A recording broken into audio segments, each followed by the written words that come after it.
Alors finalement, donc on semble avoir une matérialisation de la crise à un niveau humain, au niveau des entreprises et donc au niveau des citoyens. Mais qu'en est-il de la bourse, puisque la bourse monte lorsque le prix des choses augmente. Donc est-ce qu'on peut avoir une cohabitation finalement entre une baisse du pouvoir d'achat des gens, entre une baisse des salaires et entre la montée de la bourse? Alors, je vais vous répondre à plusieurs niveaux, à plusieurs étages. La bourse a monté. Maintenant, faudrait-il savoir si elle va continuer à monter longtemps ou si on va avoir de nouveau un effondrement. Certains grands spécialistes annoncent cet effondrement prochain. D'ailleurs, on a parlé, puisque la bourse est aussi une bourse de valeurs obligataires, c'est-à-dire des emprunts d'État, des valeurs d'État. Demain matin, on peut très bien avoir un effondrement de ces valeurs d'État. L'endettement demain matin en Europe, les valeurs d'État, les emprunts d'État, les obligations d'État de l'État français peuvent très bien ne plus rien valoir. Il suffirait que le crédit monte en fait. Il faut que les taux que l'on réclame pour le service de la dette augmentent. Et c'est tendanciellement, on est au bord d'une augmentation. Alors on va pas arriver au taux grec, mais on peut monter par de micro-crans et arriver dans une situation. Aujourd'hui, la France est un peu sur le fil du rasoir. Mais cela peut arriver aux États-Unis. Pensez qu'il y a des États comme la Californie qui sont plus endettés encore peut-être que la Grèce. Mais c'est un État, c'est un super État, donc too big to fail, trop gros pour faillir, sauf que jusqu'au jour où un État de la dimension de la France, c'est une dimension comparable avec celle de la Californie, pourra s'effondrer. Mais tout ça, ou l'État américain lui-même. Tout ça ne dépend-il pas des agences de notation? Qui est-ce qui décide? Non, pas seulement les agences de notation, il ne faut pas non plus surévaluer leur rôle. Elles ne sont pas totalement indépendantes, elles se sont trompées en 2008, mais elles sont des indicateurs de marché, même si ces indicateurs sont biaisés, et l'on peut considérer que les grands acteurs, les grands opérateurs ne tiennent compte. C'est un paramètre dont on tient compte, mais on ne tient pas seulement compte de ce paramètre-là. Il y en a d'autres qui interviennent, la stabilité politique, le patrimoine.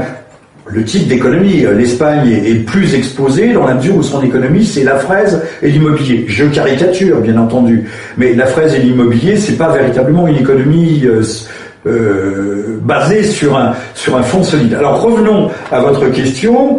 La bourse, elle est elle-même assise sur un volcan. Si l'économie s'effondre, la bourse s'effondrera à nouveau. Alors il est vrai que tout au long de l'année 2009, on a vu la bourse remonter et engranger des gains. Sauf que, comme nous l'avons dit, la crise, elle avait migré du domaine financier, elle était passée au domaine économique et maintenant elle est passée au domaine budgétaire, c'est-à-dire qu'après avoir atteint le pays réel, le tissu industriel, les employés, les salariés, elle touche les États puisque les revenus des États diminuent, que les États sont surendettés et qu'ils ne peuvent plus, à l'arrivée, ils ne pourront peut-être plus servir la dette, assurer le service de la dette, c'est-à-dire payer les intérêts qu'ils doivent à leurs créanciers qui sont sur les marchés.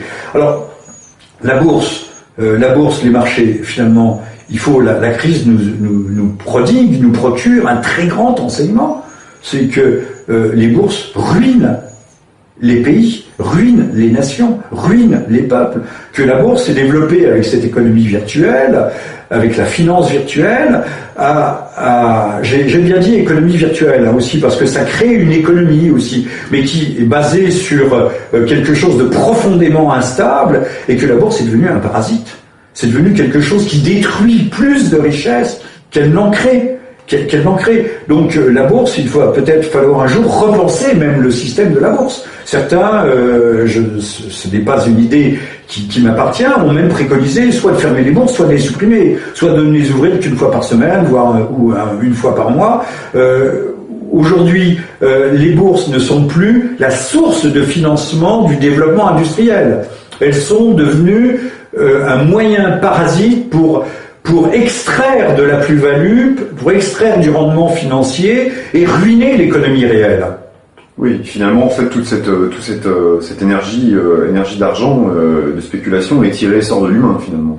La base, il n'y a pas d'autre richesse que l'homme. Point. Et donc le travail humain. Je pense qu'on peut dire ça clôt le débat. Ceux qui imaginent que c'est autre chose, c'est vrai que la bourse crée de l'argent. On peut penser que les flux financiers en circulation sont 20 fois supérieurs aux flux financiers engendrés par l'économie réelle.